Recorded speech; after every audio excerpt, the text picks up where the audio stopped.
ನಾನೊಬ್ಬ biology lecturer ಆಗಿ ನನ್ನ ಕೈಯಿಂದ ವಿದ್ಯಾರ್ಥಿಗಳಿಗೆ ಎಷ್ಟು ಸಹಾಯವಾಗುತ್ತೋ ಅದಕ್ಕಿಂತ ಹೆಚ್ಚಾಗಿ ಸಹಾಯ ಮಾಡ್ಬೇಕಂತ ನಾನು ಅನ್ಕೊಂಡಿದ್ದೀನಿ. ಅದು ಏನಪ್ಪಾ ಅಂತಂದ್ರೆ, ನನಗೆ MBBS ಮಾಡ್ಬೇಕಂತ ಬಹಳ ಆಸೆ ಇತ್ತು. ಬಟ್ ಆದ್ರೆ ನನಗೆ ಅಷ್ಟು ಚೆನ್ನಾಗಿ ಗೈಡ್ಲೈನ್ಸ್ ಇರದೇ ಇರೋದ್ರಿಂದ MBBS ಮಾಡೋಕ್ಕಾಗ್ಲಿಲ್ಲ. ಹಾಗಾಗಿ ಇವಾಗ ನಾನು ನನ್ನ ಸ್ಟೂಡೆಂಟ್ಸ್ ಗಳನ್ನ MBBS ತಲುಪುವ ಹಾಗೆ ಮಾಡುವಂತ ಎಬಿಲಿಟಿ ನನ್ನಲ್ಲಿ ಇದೆ. ನನಗೆ ಅಂತ ವಿದ್ಯಾರ್ಥಿಗಳು ಬೇಕಾಗಿದ್ದಾರೆ. ನಿಮಗೆ ಯಾರಿಗಾದ್ರೂ MBBS ಮಾಡಬೇಕು, ಮೆಡಿಕಲ್ ಲೈನ್ಗೆ ಹೋಗಬೇಕು ಅನ್ನುವಂತ ಆಸೆ ಏನಾದ್ರೂ ಇದ್ರೆ ನನಗೆ ನೀವು ಕಾಂಟ್ಯಾಕ್ಟ್ ಮಾಡಬಹುದು. ನಿಮಗೆ ನಾನು ಯೂಟ್ಯೂಬ್ ಚಾನಲ್ ಮುಖಾಂತರನು ಸಹಿತ ಹೇಳ್ತೀನಿ. ನನ್ನ ಕಾಂಟ್ಯಾಕ್ಟ್ ನಂಬರ್ನು ಸಹಿತ ನಿಮಗೆ ಕೊಡ್ತೀನಿ. ನಿಮಗೆ ಏನೇ ಹೆಲ್ಪ್ ಬೇಕಾದ್ರೂ ಸಹಿತ ನಾನು ಆಲ್ವೇಸ್ ನಿಮ್ ಮಾಡೋಕೆ ರೆಡಿ ಆಗಿದ್ದೀನಿ. ಯಾಕೆಂದ್ರೆ ನನ್ನ ಕೈಯಲ್ಲಿ ಕಲಿತಿರುವಂತ ಒಬ್ಬ ಸ್ಟೂಡೆಂಟ್, ಒಬ್ಬ ವಿದ್ಯಾರ್ಥಿ ಈ ರೀತಿ ಮುಂದೆ ವರ್ದಿದ್ದಾನೆ ಅಂತಂದ್ರೆ ನನಗೂ ಸಹಿತ ಒಂದು ಹೆಮ್ಮೆ. ಒಬ್ಬ ವಿದ್ಯಾರ್ಥಿಗೆ ಒಂದು ಒಳ್ಳೆ ದಾರಿಯನ್ನ ತೋರಿಸಿದೀನಿ ಅನ್ನುವಂಥದ್ದು ಕೂಡ ನನ್ನಲ್ಲಿ ಒಂದು ಉಳಿಯುತ್ತೆ. ಸೊ ಹಾಗಾಗಿ ಈ ನಾನು ವಿಡಿಯೋದಲ್ಲಿ ಮೆಡಿಕಲ್ ಲೈನ್ ಅಲ್ಲಿ ಯಾವ್ಯಾವ ಕೋರ್ಸಸ್ ಗಳು ಬರುತ್ತೆ ಮತ್ತೆ ಯಾವ್ಯಾವ ರೀತಿ ನಿಮಗೆ ಹೆಲ್ಪ್ ಆಗುತ್ತೆ. ಬಹಳ ಜನ ಬರೀ MBBS, ಮೆಡಿಕಲ್, ಡೆಂಟಲ್ ಮತ್ತೆ ಆಯುರ್ವೇದಿಕ್ ಅದನ್ನೇ ಅನ್ಕೊಂಡು ಕೂತಿರ್ತಾರೆ. ಇವೆಲ್ಲವನ್ನು ಬಿಟ್ಟು ಸಣ್ಣ ಪುಟ್ಟ ಕೋರ್ಸಸ್ ಗಳನ್ನು ಸಹಿತ ಮಾಡಿಕೊಂಡು ನೀವು ಜೀವನವನ್ನ ಸಾಗಿಸಬಹುದು ಅಂತ ನಾನು ಹೇಳ್ತೇನೆ. ನಿಮ್ಗೆ ಏನಾದ್ರೂ MBBS ಮಾಡಕ್ ಆಗದೇ ಇದ್ರೆ, ನೀವು ಮೆಡಿಕಲ್ ಅಲ್ಲಿ, ಹಾಸ್ಪಿಟಲ್ ಅಲ್ಲಿ ವರ್ಕ್ ಮಾಡುವಂತ ಎಬಿಲಿಟಿ ನಿಮ್ಮಲ್ಲಿ ಇದ್ರೆ ಈ ವಿಡಿಯೋವನ್ನ ಪೂರ್ತಿಯಾಗಿ ನೋಡ್ರಿ. ಮತ್ತೆ ಸಬ್ಸ್ಕ್ರೈಬ್ ಮಾಡೋದನ್ನ ಮರಿಬೇಡ್ರಿ. ನಿಮ್ಗೆ ಯಾರಿಗಾದ್ರೂ ಹೆಲ್ಪ್ ಬೇಕಾದ್ರೆ ಕಾಮೆಂಟ್ ಅಲ್ಲಿ ತಿಳಿಸ್ರಿ. ಮೆಡಿಕಲ್ ಲೈನಿಗೆ ಬರ್ಬೇಕಂತ ಅನ್ಕೊಂಡಿದ್ರಂತಂದ್ರೆ ನಿಮಗೆ ಬಹಳಷ್ಟೊಂದು ಅಪಾರ್ಚುನಿಟೀಸ್ ಗಳಿದೆ. ಯಾವ್ಯಾವ ಅಪಾರ್ಚುನಿಟಿಗಳು ನಿಮ್ಮಲ್ಲಿ ಇರಬಹುದು?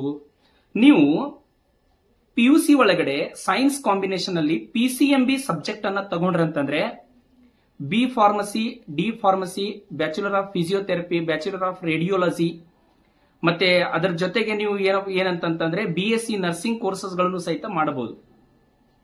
ಅದರ ಜೊತೆಗೆ ಡೆಂಟಲ್ ಆಗಿರ್ಬೋದು, MBBS ಆಗಿರ್ಬೋದು, ನೆಕ್ಸ್ಟ್ ಆಯುರ್ವೇದಿಕ್ ಆಗಿರ್ಬೋದು, ಇವೆಲ್ಲಾ ಕೋರ್ಸಸ್ಗಳು ನಿಮಗೆ ಬಹಳ ಒಂದು ಅನುಕೂಲವನ್ನ ಮಾಡಿಕೊಡುವಂತದ್ದು. ಈಗ BSc ನರ್ಸಿಂಗ್ ಅಲಾಟ್ಮೆಂಟ್ ಯಾವ ರೀತಿ ಆಗುತ್ತೆ ಅಂದ್ರೆ CET ಎಕ್ಸಾಮ್ಸ್ ಅನ್ನ ಕಂಡಕ್ಟ್ ಮಾಡ್ತಾರೆ. ಆ CET ರ್ಯಾಂಕಿಂಗ್ ಬೇಸ್ ಮೇಲೆ ನಿಮಗೆ BSc ನರ್ಸಿಂಗ್ ಅಡ್ಮಿಷನ್ ಸಿಗುತ್ತೆ. ಅದರಲ್ಲೂ ಸಹಿತ ತುಂಬಾ ಸ್ಕೋಪ್ ಇದೆ. ಈಗ ಮೆಡಿಕಲ್ ಶಾಪ್ ಒಳಗಡೆ ಮೆಡಿಸಿನ್ಸ್ ಅನ್ನ ಕೊಡೋದಾಗಿರ್ಬೋದು, ಅವರು ಸಹಿತ B ಫಾರ್ಮಸಿ ಮತ್ತೆ D ಫಾರ್ಮಸಿ ಕೋರ್ಸಸ್ ಗಳನ್ನ ಮುಗಿಸಿರ್ಬೇಕಾಗತ್ತೆ. ಸೊ ಅಂತದನ್ನ ನೀವು ಕಲ್ಕೊಂಡ್ಬಿಟ್ರೆ ಅಂತಂದ್ರೆ ಯಾವ್ದಾದ್ರು ಮೆಡಿಕಲ್ ಶಾಪ್ ಅಲ್ಲಿ ಕೂಡ ನಿಮಗೆ ಜಾಬ್ ಈಸಿಯಾಗಿ ಸಿಗತ್ತೆ.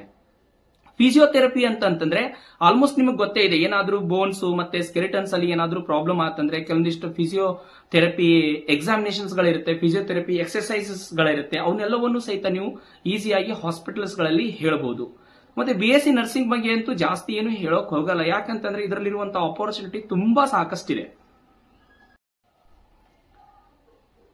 ಅದರ ಜೊತೆಗೆ DMLTC ಕೋರ್ಸ್ ಅಂತ ಬರುತ್ತೆ, diploma of lab technician course ಅಂತ ಹೇಳಿ. ಇದರಲ್ಲಿ ನೀವು ಲ್ಯಾಬ್ ಒಳಗಡೆ ಬ್ಲಡ್ ಚೆಕ್ಅಪ್ ಆಗಿರಬಹುದು, ನೆಕ್ಸ್ಟ್ ಶುಗರ್ ಪೇಷಂಟ್ಗೆ ಶುಗರ್ ಅನ್ನ ಚೆಕ್ ಮಾಡೋದಾಗಿರ್ಬಹುದು, ಲ್ಯಾಬ್ ಗಳಲ್ಲಿ ಮಾಡುವಂತ ಎಲ್ಲಾ ಒಂದು ವರ್ಕ್ ಗಳನ್ನ ನೀವು ಏನ್ ಮಾಡಬಹುದು ಅಂತಂದ್ರೆ ಕಲಿಬಹುದು. ಅದರಲ್ಲಿನೂ ಸಹಿತ ಸ್ಕೋಪ್ ತುಂಬಾ ಇದೆ. ಅದನ್ನು ಸಹಿತ ನೀವು ಸೆಲೆಕ್ಟ್ ಮಾಡ್ಕೋಬಹುದು. ಏನೇ ಆಗ್ಲಿ ಮೆಡಿಕಲ್ ಫೀಲ್ಡ್ ಅಲ್ಲಿ ಇರುವಷ್ಟು ಅಪಾರ್ಚುನಿಟಿ ಬೇರೆ ಯಾವುದೇ ಫೀಲ್ಡ್ ಅಲ್ಲಿನೂ ಸಹಿತ ಇಲ್ಲ. ಯಾಕೆ ಅಂತಂದ್ರೆ ಎಂತ ಸ್ಟ್ರೈಕ್ ಆದ್ರೂ ಸಹಿತ ಎಲ್ಲವೂ ಮುಚ್ಚಬಹುದು. ಬಟ್ ಮೆಡಿಕಲ್ ರಿಲೇಟೆಡ್ ಆಗಿರುವಂತಹ ಹಾಸ್ಪಿಟಲ್ ಆಗಿರ್ಬೋದು, ಮೆಡಿಕಲ್ ಶಾಪ್ ಆಗಿರ್ಬೋದು, ಲ್ಯಾಬ್ ಆಗಿರ್ಬೋದು, ಯಾವುದೇ ರೀತಿ ಮುಚ್ಚೋಕ್ಕಾಗಲ್ಲ. ನೆಕ್ಸ್ಟ್ ಅನಸ್ಥೇಸಿಯಾ ಕೊಡುವಂತವರು ಕೂಡ ಬೇರೆಯವರು ಇರ್ತಾರೆ, ಎಕ್ಸ್ರೇ ಚೆಕ್ಅಪ್ ಮಾಡೋರು ಸಹಿತ ಬೇರೆಯವರು ಇರ್ತಾರೆ, ಬೋನ್ ಫ್ರಾಕ್ಚರ್ ಆಯ್ತಂತಂದ್ರೆ ಬ್ಯಾಂಡೇಜ್ ಮಾಡೋರು ಸಹಿತ ಬೇರೆ ಇರ್ತಾರೆ, ಇಂಜೆಕ್ಷನ್ಸ್ ಮಾಡೋರು ಸಹಿತ ಬೇರೆ ಇರ್ತಾರೆ, ಡ್ರೆಸ್ಸಿಂಗ್ಸ್ ಗಳನ್ನ ಮಾಡೋರು ಬೇರೆ ಇರ್ತಾರೆ. ಪ್ರತಿಯೊಂದು ಕೆಲಸಕ್ಕೂ ಬೇರೆ ಬೇರೆ ಕ್ಯಾಂಡಿಡೇಟ್ಸ್ ಗಳು ಅಲ್ಲಿ ಬೇಕಾಗಿರೋದ್ರಿಂದ ಮೆಡಿಕಲ್ ಫೀಲ್ಡ್ ಒಳಗಡೆ ಬಹಳಷ್ಟಕ್ಕೊಂದು ಅಪಾರ್ಚುನಿಟಿ ಇದೆ. ಈ ಅಪಾರ್ಚುನಿಟಿಯನ್ನ ನೀವು ತಪ್ಪಿಸ್ಕೋಬಾರದು ಅಂತ ಅಂದ್ರೆ SSLC ನಂತರ ಸೈನ್ಸ್ ಒಳಗಡೆ PCMB ಕಾಂಬಿನೇಷನ್ ಅಲ್ಲಿ ಮಾತ್ರ ಸ್ಟಡಿ ಮಾಡಬೇಕು. ಒಂದು ಒಳ್ಳೆ ಕಾಲೇಜನ್ನ ಸೆಲೆಕ್ಟ್ ಮಾಡಿಕೊಂಡು PCMB ಒಳಗಡೆ ಸೈನ್ಸ್ ಅನ್ನ ಮುಗಿಸ್ಕೊಡ್ರಿ. ನಿಮ್ ಮುಂದೆ ಯಾವ್ದು ಬೇಕಾದ್ರೂ ನೀವು ಕೋರ್ಸಸ್ ಗಳನ್ನ ನೀವು ಮಾಡಬಹುದು. ಅಂದ್ರೆ ನಿಮಗೆ ಬಹಳಷ್ಟಕ್ಕೊಂದು ಅನುಕೂಲ ಆಗುವಂತದ್ದು, ಪ್ಲಸ್ ನಮ್ಮ ಜೀವನದಲ್ಲಿ ನಡೆಯುವಂತ ಕೆಲವೊಂದಿಷ್ಟು ಪ್ರಾಬ್ಲಮ್ಗಳನ್ನ ಸಾಲ್ವ್ ಮಾಡಬಹುದು.